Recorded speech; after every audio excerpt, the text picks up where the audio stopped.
Tonight, new details about the victims of the boating crash involving TV personality Kevin O'Leary and the latest from the police investigation into the tragedy.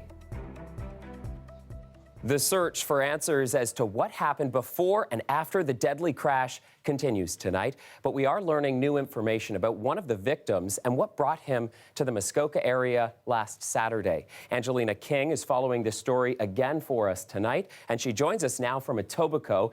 Angelina, what brought you there? Well, I'm here at Mimico Cruising Club. I'm speaking to a boat expert about the logistics of boating at night, as well as what could have led to a crash like this one. And we'll get to that, but first we'll tell you more about the police investigation and what we're learning about the victims. The Criminal Investigation Branch of the OPP continues combing for evidence, sorting out what led to the crash late Saturday night that killed 2 people. 64-year-old Gary Poltash from Florida died on scene. He was visiting his friend Irving Edwards and was on his boat. Edwards is a doctor originally from Canada, but now lives and works in California. 48-year-old Suzanne Brito from Uxbridge died late Tuesday. Her friend told CBC News she was a beautiful person inside and out and a devoted mother of 3. Just hours before the crash, Brito posted this photo of the lake on Facebook, writing, "Beautiful day, enjoy." TV personality Kevin O'Leary was in the other boat. He posts a lot about his property on the lake and his love of boating, including in this Instagram post from 2 years ago that says, "Boating at night freaks me out, but it feels good when I see the lights of the boathouse. #got home alive." The crash happened close to O'Leary's cottage on Lake Joseph near Emerald Island. What I like about this is to be one with nature. Look at that. This video from 2010 shows him giving a tour of that cottage. In a statement, O'Leary has said he was a passenger in one of the boats and that the other one had no navigation lights on and fled the scene. But OPP says both boats went to get medical help. Police still aren't confirming if any boats fled, whether any lights were off, and if alcohol or speed were factors. And no charges have been laid. Police say the 2 boats that were involved, a large boat that is used for wakeboarding as well as a small ski boat, are still being looked at by police. They're looking at the damage on both boats as well as to see if there was any type of mechanical failure. They're also asking the public for any information, including any video of the area from that day. That'll certainly help. And we know that this happened at night. You've talked to an expert about how difficult it is and what some of the challenges are for people who are boating at night. What did he have to say? Yeah, exactly. So he says the most risky time to be on a boat on the water is at night. Now, we heard that O'Leary said that the other boat didn't have its navigation lights on. It's important to note that police have not confirmed that information. The expert I talked to says that if a boat is on the water at night without those lights on, they're virtually invisible. He says they kind of act like a traffic light and they give boaters an idea of who has the right of way and as well as to know the direction of the way the other boat is going. Now, he also says that speed is a big factor, especially when traveling at night, and that can add to visibility. Take a listen to this. When a boat is starting to accelerate, the first thing that happens is the bow starts to rise and the stern drops down. That can make it hard for the operator to be able to see across the bow. The faster the boat goes, it then will level out on plane, the bow comes down, and now the operator has clear visibility. So it becomes very important that when you're operating a boat at slow speeds, that you're not going at a speed that the bow is left up in the air where you can't see above it. And if you are going that slow speed, is that easier for the boat then to get on top of another boat? Very, very much so. You've already got the bow up and you're being pushed from behind. So that could very much push you up on top of another object, whether it's rocks or another boat. So it's important to not be going too fast, but then again, not be going too slow. He says that if a boat is traveling at speeds at 20 kilometers an hour or more, it's very likely that that can cause some very serious injuries and damage. He says the ideal speed is about 10 kilometers an hour. Now, of course, we don't know exactly what led to this crash. There's still a lot of questions out there, and the OPP says that it's not going to be releasing any more information until its investigation is complete, and no word right now on how long that could take. All right, well, thanks for staying on top of this tonight, Angelina. It was a spectacular fire, gutting one of the city's oldest schools, forcing students to a different school for the start of classes. What investigators now say the blaze that destroyed York Memorial Collegiate was an accident is coming up. 16,000 traffic tickets were handed out to drivers since the King Street pilot project began in 2017. That means nearly 30 tickets were given out every day. Now that it's become permanent, will drivers do a better job of obeying the new law? We sent our Natalie Nanowski to find out. For locals, fewer cars on King Street. Just makes the street much more friendly and open. But for drivers who don't know the area has signs telling them they can't go straight or left. It can be very confusing. I personally know some people in my company who definitely don't like coming down here at all because of all the signs. You see a lot of people disobeying the traffic laws, so they like this guy right here and this guy right here. We stood on the street corner for 15 minutes, and every single minute a car, just like that one, would disobey the traffic sign. Even as Sergeant Brett Moore pulled in for our interview, he had to explain to a bus driver that his only option was to turn right. We're almost at 16,000 tickets since the beginning of when the pilot started in November 2017 to the end of July this year. Despite the police blitz and installing signs beside the traffic lights, drivers just aren't getting it. Because of all those neat things that King Street is, it's a destination for people and tourists. And so a lot of the folks that we're stopping are from out of town. Those tickets aren't cheap. $110 and a couple of demerit points. Along the 2-kilometer stretch from Bathurst to Jarvis, King and Portland is the corner with the most violations. Since the pilot project began November 2017, there have been 16,000 tickets given out. Right. What do you think about that? I think that's a small number, considering how many people I see just drive through. Is there anything you think that could be done better here or anywhere else along the pilot that will let drivers know, don't go through, turn right, turn left? Yeah, you know what? I'll be honest with you. There's probably always things to do, but we've got a great relationship with the folks at the city. They have professional engineers that know the roads and the design and how to do it way better than police. So we'll let the engineers do the engineering. We'll leave the police, the enforcement to the cops. And officers might get some help soon. The city is waiting to get approval from the province to install photo radar cameras wherever it sees fit, including the King Street corridor. Natalie Nanowski, CBC News, Toronto. If you feel like you're sneezing and wheezing more this summer, you may be right. Many experts believe climate change could be making allergies worse. Lauren Pelly dug into this one and joins me now live. Lauren, what could climate change have to do with allergies? Well, first off, it's ragweed season right now in Toronto, so if you're sneezing and wheezing, that could be the culprit. But there's also this bigger trend happening, where scientists believe that global warming is helping fuel plants' growth, making them grow stronger and for longer. And that's bad news for allergy sufferers in places like Toronto. I usually start and wake up in the morning with a lot of pressure in my head. It's just miserable. It's like you can't stop sniffling, you can't stop sneezing. I'm a snotty, sneezy, wheezy, bloodshot mess. Plenty of Canadians say those allergy symptoms are getting more severe, thanks to pollen-producing plants like weeds, grasses, trees, and just about everything that grows out of the ground.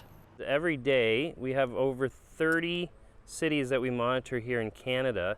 This pollen tracking company measures all those fertilizer grains floating through the air. More than a decade of data shows the amount is steadily rising in cities across the country, including Ottawa, Montreal, Winnipeg, Toronto, and Calgary. It seems to be attributed to several different scenarios, but one could be longer growing season, which we believe is attributed to climate change. Ragweed, for instance, is around way longer throughout central North America.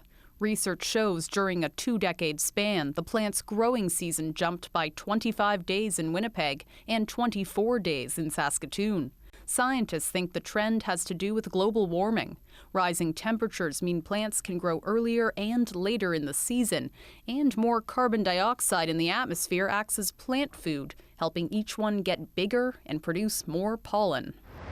So why are we seeing more pollen and worse allergies in concrete jungles like this, where it feels like there's not actually that many plants? We have a lot of high buildings. Pollen is trapped, so the air circulation, the wind currents may not be as great in a city environment. This allergist says there are also more allergens in cities than people realize. People are also starting to plant trees that don't have much in the way of flowers or seeds or fruits, only because they tend to make less of a mess and require less care. But at the same time, these trees are also high pollen producers.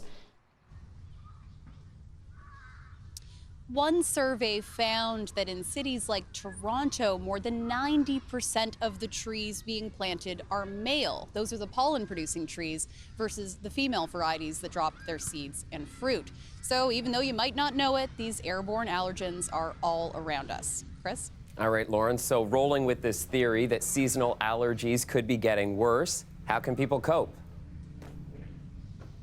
Well, there's a few lifestyle changes you can make, like closing your windows in the summer and trying over-the-counter allergy medications. But if your symptoms are getting more severe, it's worth heading to your doctor, who can send you to an allergy specialist. They can do a test, find out what's actually bothering you, and target a treatment that will hopefully make your sneezing and coughing and sniffling go away for good. Back to you. Thanks, Lauren.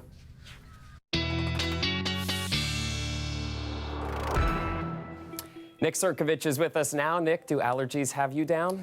Not now, but you know, in the beginning of the season, I'm going to tell you, it was terrible. Oof, and it's terrible. hard to keep the windows shut at the beginning of the season. It is, yeah, and even so, somehow it finds its way in there. Anyway, blame climate, not the weather, or the weather guy. Temperatures right now, 24 degrees. We did hit 25 degrees, by the way, earlier on. That's a little bit above seasonal, so that's good news there. Came with lots of sunshine. However, we are looking at rain that's going to move through the GTA. It's an overnight event, though. Now, it's along a trough. So what's a trough versus a front? Really, a front ushers in a new air mass, and typically it ends up being warmer or colder behind it. In this case, which it's a trough, it's the same air mass. So this line of rain is going to move through the GTA, but in terms of temperatures and humidity, nothing much is going to change behind it. It's going to start around 11 p.m. tonight, give or take about a half hour or so, and then it's an overnight event. By tomorrow morning's commute, we're looking at sunshine again, and in fact, the sunshine lasts all the way into the weekend. There's a look at where the rain is right now just across the Michigan area. As we move through tonight, 17 degrees. Again, showers, the risk of a thunderstorm. Pretty gusty winds in the forecast as well, up to about 50 kilometers per hour. Tomorrow, 23 degrees and sunny skies. Your full forecast in a bit. Thanks, Nick. You bet. This sign may not look controversial, but it is here in Brampton. I'm Lorenda Redekop. With back to school just around the corner, I'll have more on the fight over safety signs. That story coming up. But first, to an iconic sign in our city, one that's getting an upgrade. The Toronto sign in Nathan Phillips Square is being replaced with a more durable one. The original sign was installed in 2015 on a temporary basis for the Pan Am Games. Although it was only built to last a few weeks, the city decided to keep the sign there because of its popularity. It's become an attraction in the city, with lots of visitors and Torontonians, myself included, stopping to take a picture with it. The new sign will be waterproof, easier to clean, and have augmented lighting. The city will use reserve funds to pay for the rebuild, but says if you'd like to donate in order to enhance the sign, head on to their website. The new sign is expected to be installed by the end of the year. After weeks of being stuck up, the Cherry Street Bridge has finally come down. Something like this rarely happens. It is a very complex problem. We're very sympathetic to both the residents of Toronto and the business owners on the south side of the Keating Channel here, because we have heard that there has been some inconvenience and some impact to the businesses. For almost a month now, the bridge has looked like this, out of commission after a mechanical failure caused it to get stuck in a vertical position. Yesterday, the city said they'd finally get the bridge moving again, but they called off the effort due to increasing winds and an issue with a part. But finally this afternoon, the bridge was lowered down slowly back to its original place. The bridge is one of the main access points to Toronto's Portlands.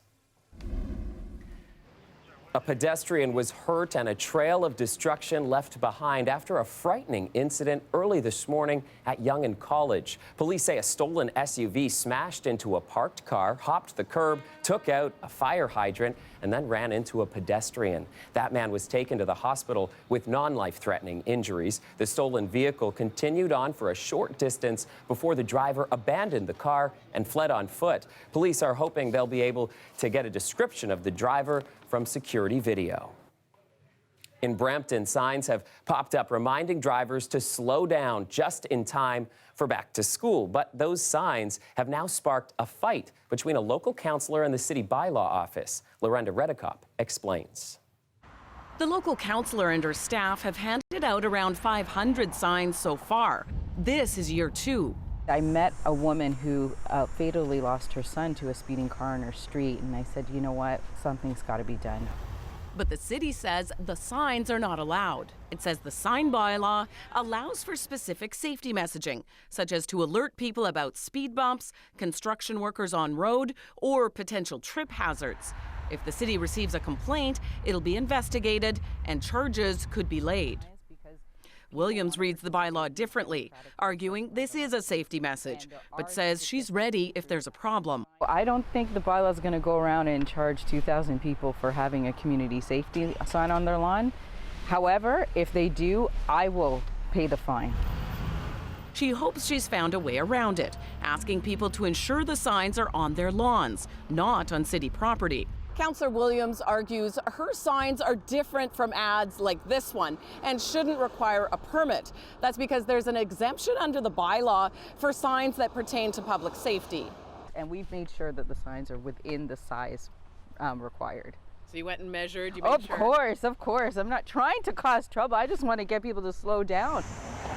Bob Beland was happy to add a sign to his lawn today. It's a school zone, which is insane that kids ride their bikes here, people walk their dogs. It's really dangerous. People walking by don't seem bothered. There's some signs down there that say slow down, and the cars should slow down because when students are getting on the bus, then the buses have to stop to pick them up, so we don't want cars crashing into the buses. The sign bylaw could get even stricter. A city councillor is calling for all election signs to be banned as well.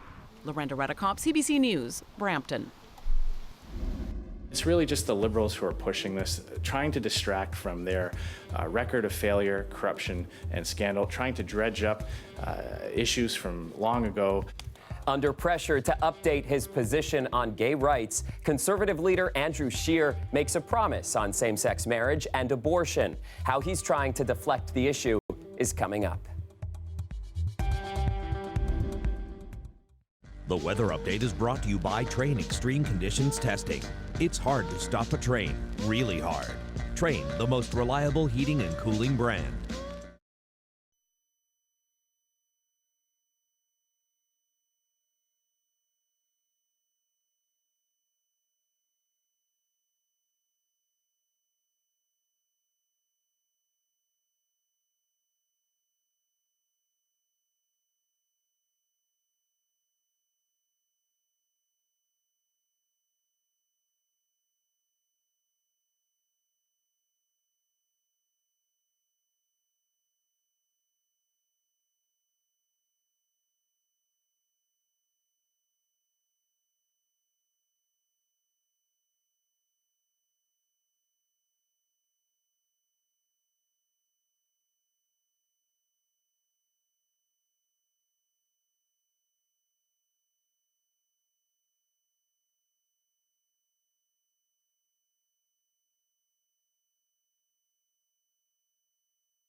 Another person from a controversial Toronto newspaper has been sentenced. The 77-year-old publisher Leroy St. Germain has to serve 12 months of house arrest.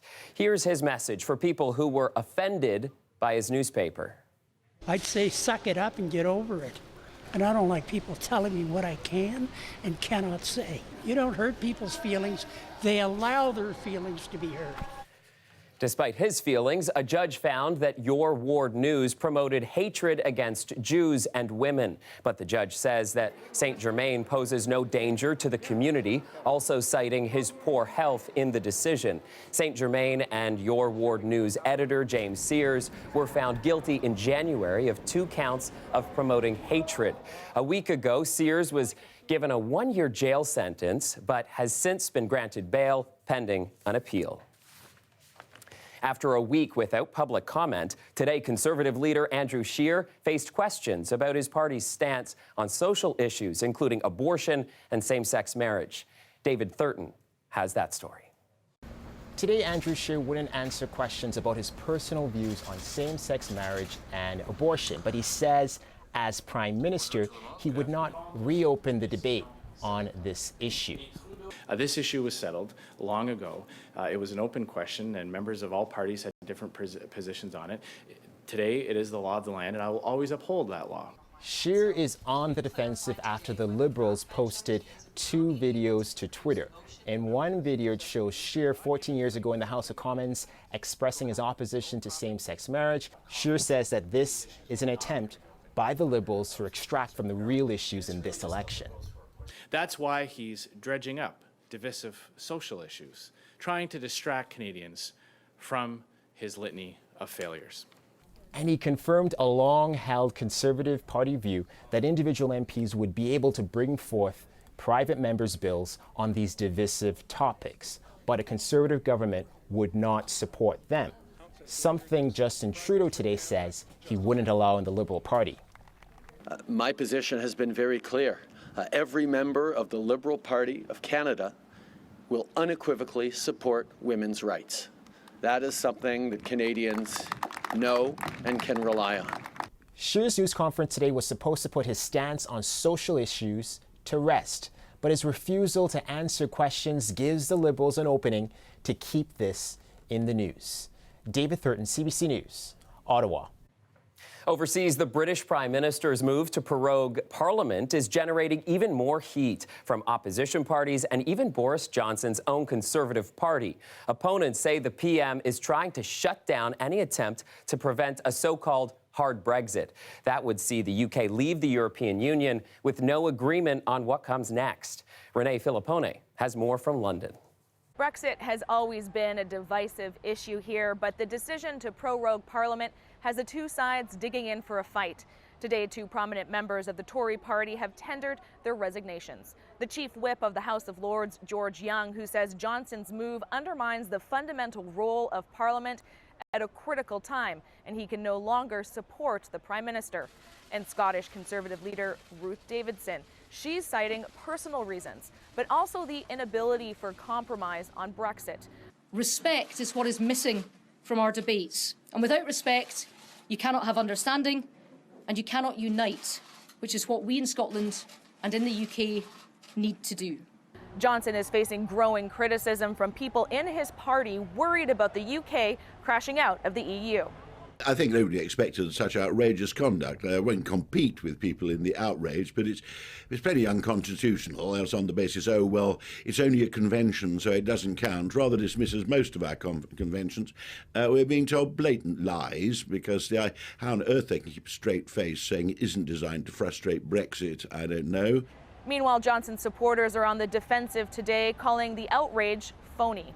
The people who want to remain in the European Union need to stop talking in code and to be honest. They're not worried about no deal, they just don't want to leave the European Union, and they want to frustrate our departure from the European Union by any means necessary. So the talk about no deal is actually code for saying, let's stop Brexit. More than 1 million people have signed a petition to stop the suspension, and the Labour Party says it will do everything in its power to railroad Johnson. What we're going to do is try to politically stop him on Tuesday with a parliamentary process in order to legislate to prevent a no-deal Brexit, and also to try and prevent him shutting down Parliament during this utterly crucial period. There are also a number of court challenges underway which argue suspending Parliament right now is an unconstitutional move and is beyond the powers of the Prime Minister. Renee Filipponi, CBC News, London. The Canadian International Air Show is celebrating a milestone this year. It's their 70th anniversary. To help celebrate, the British Royal Air Force has brought in the Red Arrows. I'm Greg Ross. I'll have a sneak peek of these planes plus a whole bunch more coming up.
Almost 4 months after a fire broke out at York Memorial Collegiate, the Office of the Fire Marshal has determined it to be accidental, but many questions still remain. Kelda Yoon is live outside the school and joins us now. Kelda, bring us up to speed. What can you tell us?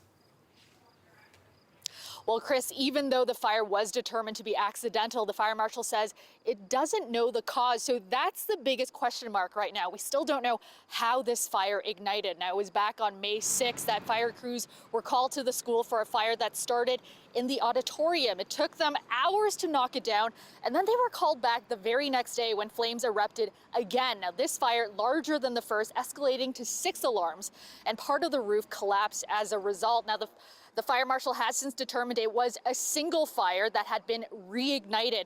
This is a historic building that was originally built as a tribute to those who gave their lives in the First World War. And the fire was particularly devastating because it happened at a time when the school was preparing to celebrate its 90th anniversary. Now, CBC asked a spokesperson from the fire marshal's office how investigators were able to determine the fire was accidental, even though they were unable to find a cause. And here's what she had to say.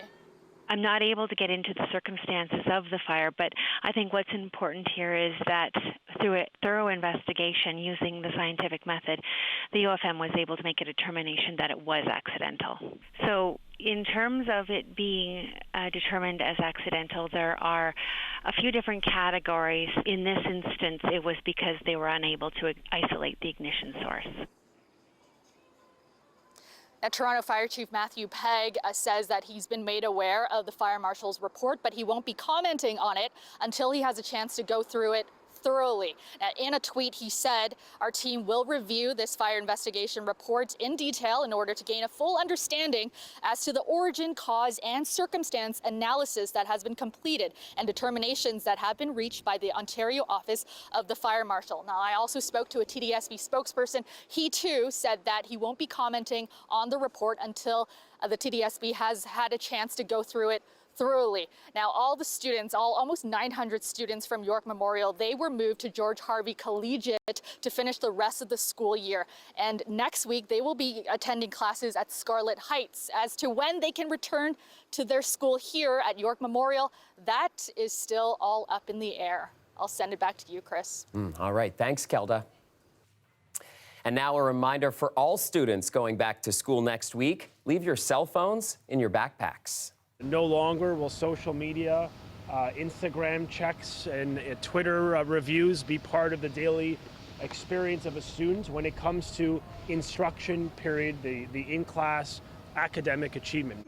The province will be restricting the use of phones in classrooms starting in November. Some school boards have already put in place a similar policy, but the PCs wanted to create a standard throughout the province. The initial ban was supposed to start at the beginning of the school year, but will be delayed to give schools time to implement the restrictions. Students will be allowed to use the devices for educational purposes, health or medical purposes, or for special needs. The province proposed this ban in their platform during last year's election campaign.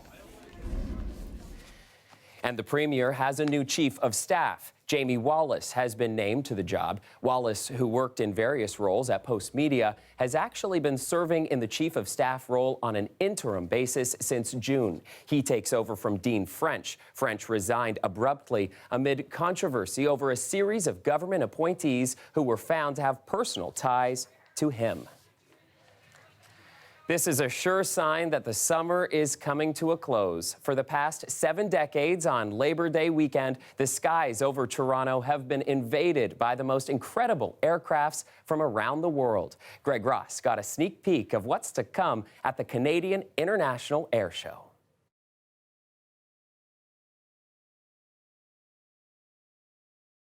The Canadian International Air Show is not only the oldest air show in Canada, it's also the longest continuous running air show in North America. And to help celebrate 70 years, the British Royal Air Force has brought in these, the Red Arrows. And this weekend, they'll be taking to the skies of Toronto for the first time in more than 15 years. So this is Ben Ireland. He's one of the engineering officers with the Red Arrows. How fast do these things go? So the aircraft can break the sound barrier. We have to do that in a dive. What kind of things are you guys going to be doing in the air show? Okay, so our show is split into 2 halves. The first half, you'll see all 9 aircraft flying together. We'll fly extremely close formation. After that, the 9 aircraft will split apart into 2 separate formations, and then you'll see some more high-energy manoeuvres. Some of that speed. Yeah, some of the speed of the aircraft, some of the high G capability of the aircraft. A lot more exciting.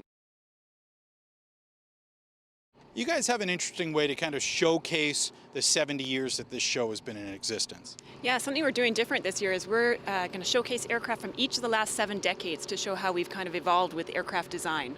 This is a Russian MiG-15, the only one in Canada. The pilot of this plane is right there, Richard Cooper, or Coop. Can I call you Coop? Yeah, absolutely. You're going to hop in here.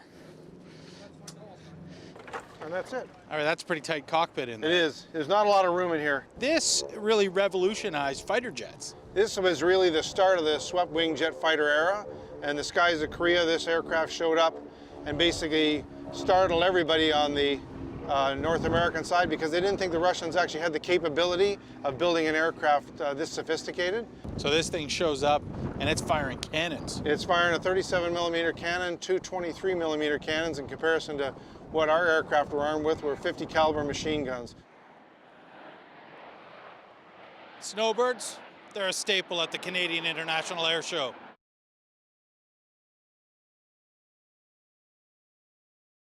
What do the snowbirds mean to this show? The snowbirds, they represent Canada and the Canadian forces. You know, they're flying in pretty old jets, but when you see that red and white fly and do the maple split, nothing makes you feel more proud of our Canadian forces. This is Major Dennis Bandette. You're the team lead for the snowbirds, and obviously people love the snowbirds. Very happy to be here. We're excited. We're in our Ontario swing right now and showing up in Toronto with this great weather. We're very excited to be here. You can see all of these planes flying over the city this weekend. The show gets underway on Saturday and runs through Monday.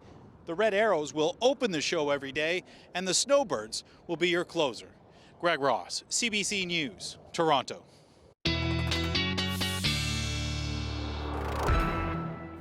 So when Nick's not telling us what's coming from the sky, he's in the sky himself. As a pilot, you must be excited about the air show this weekend. Yeah, it's pretty cool. Actually, I'm looking forward to taking my son there. It's the first year that we're going to take him there because I think he's finally sort of getting the idea of what it is with airplanes, whatever. He's 3 years old, but he loves it. So definitely looking forward to it. What we're looking at as well is what the weather's going to be doing. Of course, we can't have the air show if the clouds are too low. So we're going to talk about that in a sec, but it looks, generally speaking, pretty good for the weekend. I'm going to start with temperatures, though. Right now we're sitting in the low to mid-20s across the region. The GTA got up to 25 degrees today. Right now we're sitting at 24 degrees, and that came with lots of sunshine, so hopefully we can carry some of that over into the weekend as well. Tonight, clear skies through the evening, but we are watching a system, I mentioned this earlier on, a trough that's moving just north of the city right now. It's going to slide through the GTA through the late evening and through the overnight period. Good news is it's pretty much an overnight event, so it's not going to put much of a damper on your day for tomorrow. In fact, starts tonight around 11 p.m. or so. That's roughly what we're looking at, between about 10:30 to 11:30. And then it's going to last for a few hours, but by the time we hit tomorrow morning, we're looking at generally sunny skies, and that sunshine carries through all the way into Saturday as I fast forward there Saturday morning and into Saturday afternoon as well. Sunday, we could see a few spotty showers on and off. It doesn't look like a big rainfall event for Sunday. For tonight, generally speaking, about 5 to 10 millimeters of rain. Of course, locally heavier amounts in thunderstorms, but generally about 5 to 10 millimeters of rain. Winds are also going to be a story tonight. Wind gust about 50, 60 kilometers per hour. They'll slowly start to shift out of the west, though, and the northwest, and then some slightly cooler air in the forecast, but less in the way of winds impacting us coming up over the next few days. Thunderstorms tonight, 17 degrees. By tomorrow, 23 degrees and sunshine. Winds westerly about 20 to 40 kilometers per hour. 5-day forecast looks like this. 21 degrees, mix of sun and cloud for Saturday. Sunday's the one to watch, though. We could see a few on and off spotty showers there and some cloud cover. Monday, 23 degrees, mix of sun and cloud. And Tuesday, to kick off the new school year, 25 degrees and a humidex of 30. Wow, humidex that late in the season. Yeah, I haven't been talking about it for a while, and then all of a sudden, there it is, the end of the forecast. Rats, okay. Thanks, Nick. You bet. A state of emergency is in effect in Florida. It's expected Hurricane Dorian will escalate to a Category 4 when it reaches landfall this holiday weekend. The time to act is now. If you haven't acted, act to make preparations. Do not wait until it's too late. That's Florida's governor warning residents to take all precautions ahead of the storm. He also highlighted the importance of tracking Dorian.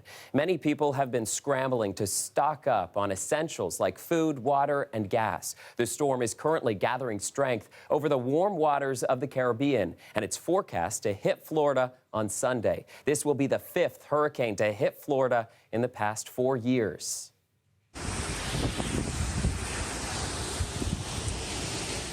Dorian reserved most of its fury yesterday for the U.S. and British Virgin Islands, slamming those island chains with heavy rain and winds up to 130 kilometers an hour. It caused some minor damage and power outages, but no serious injuries. As for the people of Puerto Rico, they are breathing a huge sigh of relief today. The direct hit they had feared didn't materialize, although one storm-related death has been reported. A man fell from his roof while preparing for Dorian. The U.S. territory is still reeling from the deadly pummeling it took from Hurricane Maria 2 years ago. A new form of psychotherapy is being developed here at CAMH, targeted specifically for people of South Asian origins. Coming up, I speak with the lead researcher about why it's needed and how exactly it will be different.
Pinterest is pushing back against anti-vaxxers. The social media company is stepping up the fight against medical misinformation.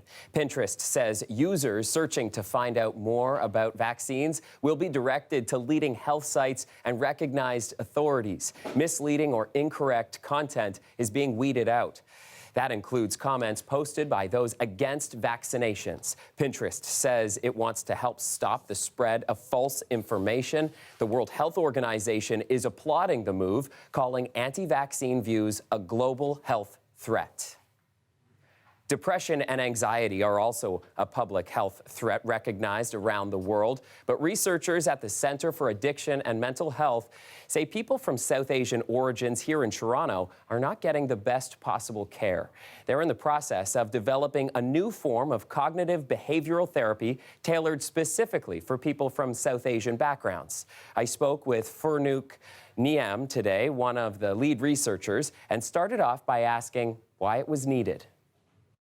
CBT is a Western-made psychotherapy, So it is underpinned by the Western philosophy and the Western values, the Western lifestyle. Clients from non-Western background, they either don't come for therapy, or when they come, they drop out. And then I investigated, talked to a lot of people, did the research, and then I found that the people don't feel very comfortable with the current form of CBT.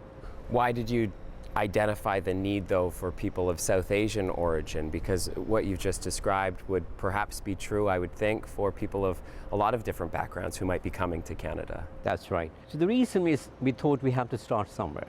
And I realized that they felt that CBT or any modern psychotherapy is not in line with their cultural values. One thing we learned was that people thought that their family should be a part of treatment. Are you concerned at all with the message that it might be sending, that this group of people is different or in any way othering them? There is nothing wrong with being different until you respect the difference. So people can be different, people are different, and I think it's really important. And it's the underlying principle of equity that we actually respect that difference and make sure that people have different values or different ways of looking at things, have access to good therapy and good support and good mental health services. Okay, so I know that it's still being developed, but how do you imagine that cognitive behavioral therapy for somebody of South Asian origins would be different than other forms of psychotherapy? We look at the language barriers, but it's not just really simple kind of translation. It's using the metaphors they use, the stories they use, and the idioms of distress they use. Also, we look at how we can change the techniques. How might you change the technique in this case? One technique we use, we call Socratic dialogue, in which a person asks the question or asks the patient about their opinion. Now, people from South Asian background don't feel comfortable if a doctor asks them, what do you think about this? Because they're expecting you to answer their question, not you to ask them. Because they're in a position of power and authority? Absolutely. Okay. Absolutely. And so then how would they get around that in this context? So in our previous work, the way we kind of tackled this barrier was actually to ask the therapist to prepare them and then introduce the technique slowly. What would you say to a therapist who might say to you, I know how to treat someone from any background, from any origin, the therapy, the theory remains the same, and I already know how to handle that? This is likely to happen, has happened. CBT is based on the principle that you individualize the treatment. So everyone does that. However, being aware of a different culture is a different thing. So we're not, saying that you don't know about therapy. We're saying we can help to improve your cultural competence, because the evidence from research is people who are more culturally competent have less chances of having a burnout. Their patients are more satisfied, and they have better outcomes in therapy. Okay, thank you. Thank you. This new form of psychotherapy is expected to roll out in November, and then Farouk Niem hopes it'll offer up a template for other therapists across the country. CAMH also says it plans to tailor psychotherapy techniques with other cultural backgrounds in mind in the future. Addressing climate change is going to be one of the issues during the federal election. So, what is each party promising, and how do Canadians feel about it all? We'll have that for you after the break.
It's one of the major drivers of climate change, and today the United States announced it's planning to ease restrictions on methane emissions by the oil and gas industry.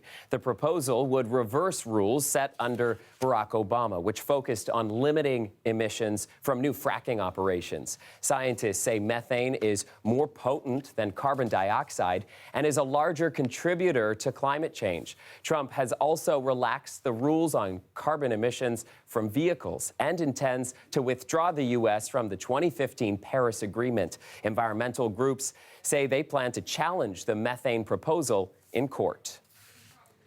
Back here in Canada, climate change will surely be one of the issues parties focus on as the beginning of the federal election campaign draws near.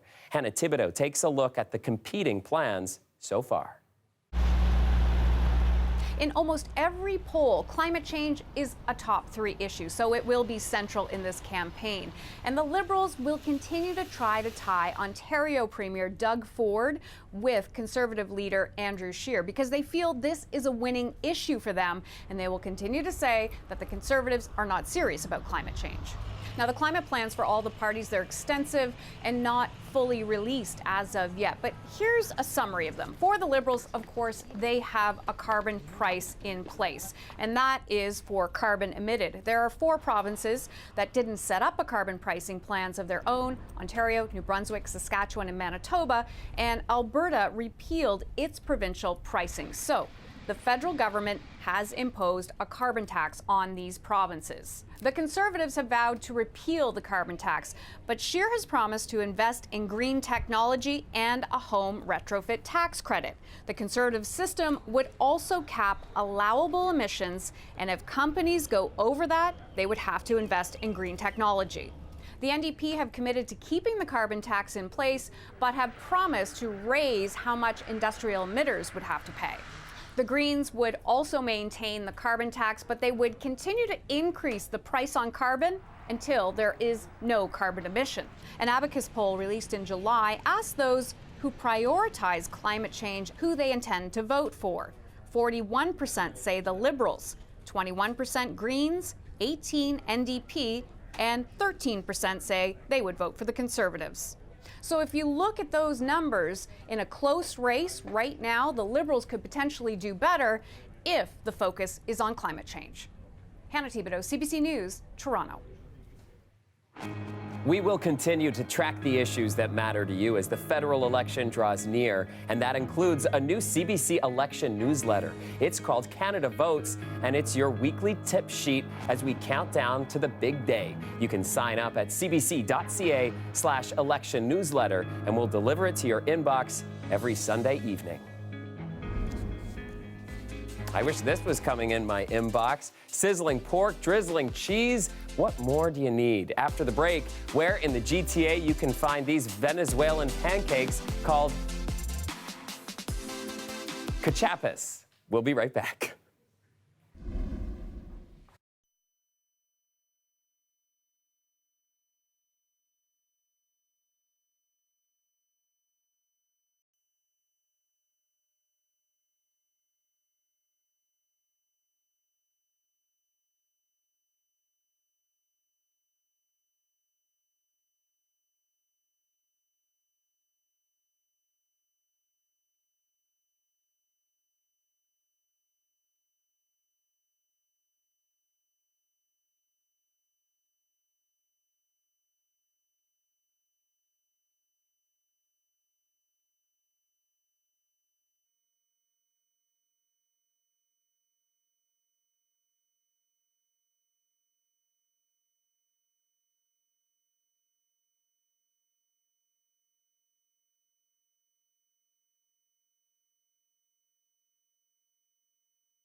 love the cachapas. I grew up eating cachapas. You have to come and try the cachapas. My name is Albert Robertson. I'm one of the owners of El Venezolano Latin Cuisine, and we are located on 818 Danforth Avenue. We are focused on Venezuelan cuisine. We have arepas, empanadas, cachapas. Every time that you go to a trip in Venezuela, road trip, you eat cachapas. It looks like pancake, but it's made with corn. We put a little sugar, 1 egg. We put few things on it, we blend it, and after we put it on the grill. Favorite way for the cachapas is gonna be with pork, because you can feel like the cheese on it, and the pork and the sweet of the cachapas, and the combination is gonna be amazing.